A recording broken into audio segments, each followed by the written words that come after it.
I really do believe that when we grasp that it will help us to, by grace, through the Spirit, to actually walk that out more and more in our lives and allow that to permeate that identity to permeate every area of our lives. So I want people to grasp and get a hold of grace and get a hold of the beauty and the magnificence of Jesus, because I think when we struggle with our sin, we can often navel gaze, and that can become the focus.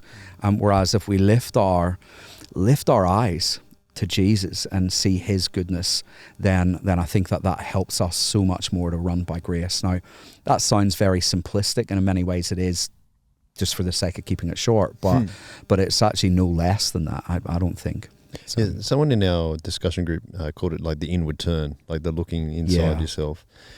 And I wanted to see if do you think there's a connection between the fact that we perhaps feel overrun by a sin because we have this inward turn, but you also mentioned the angst, and I like Mark Sayers' a book called A Non-Anxious Presence, and Tim really has been great on the Shock Absorber talking about that too. Yeah. Like, how do we have a non-anxious presence to things that are anxiety-inducing in the world? Do you think there's a link between those two things, like the inward turn / the increase in an anxious presence? Yeah, totally.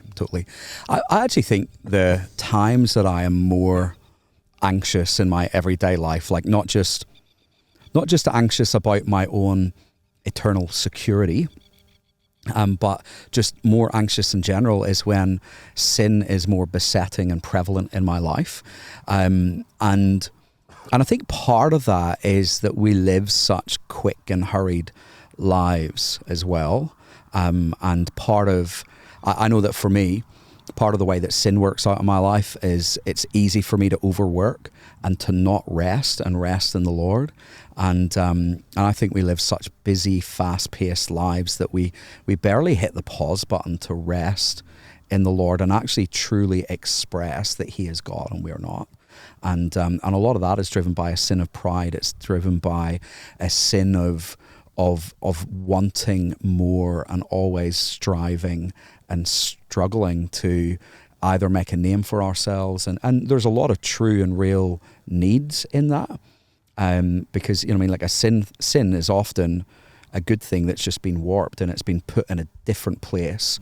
Like it's been elevated beyond other things in our life. And, yes, I think there absolutely is a connection there, 100%. Yeah. What do you think it looks like to truly rest in the Lord? Like, it looks like being in heaven. Like legit. Ultimately, I think that true rest we will get when we ultimately are with God and we are resting in him in its fullness. But I think we can get glimpses of that, and we sometimes throw the baby out with the bathwater and we say that we'll rest when we get to heaven. Like that's what happens then. But actually no, like we're told we're given things like the Sabbath for the man, like for us as a gift and as something to help us both express and experience what it is to rest in the Lord in the here and now, rather than just in the eternity to come. And I think what that looks like is peace, right? Like, so Paul, now I don't think it's forever present. There's always things that press in on that. But Paul in Philippians, when he talks about presenting all of our anxieties towards the Lord, he doesn't say that the things of this world that cause us anxiety will be removed, but we're promised that the peace of God will be upon us, that we have a peace that surpasses all understanding. And I think what that looks like in everyday practice, and I know for me, when I'm spending more time with the Lord, spending more time Sabbathing, doing spiritual retreats, I am way more peaceful in the way that I approach absolutely everything. I'm less angry. I'm less angsty. I less run beyond myself and try to do the work in my power and my strength, and I'm a bit more reliant on God and just a bit more chilled. Not apathetic. I think those two things, I think they're different things. But just a bit more trusting in God for absolutely everything. It looks like that, yeah. Do you find that to be more sustainable as well? Yeah, absolutely. There is a reason why there is a reason why the busy world that we live in is increasing the prevalence of anxiety, depression, and angst in this anxious world that we live in.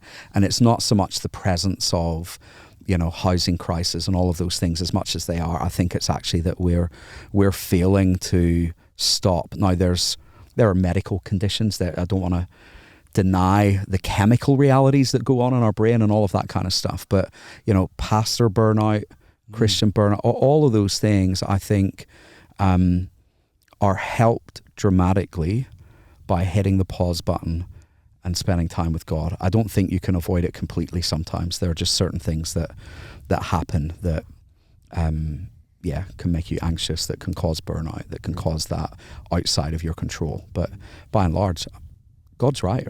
Like he is. He's good, and he wants good for us.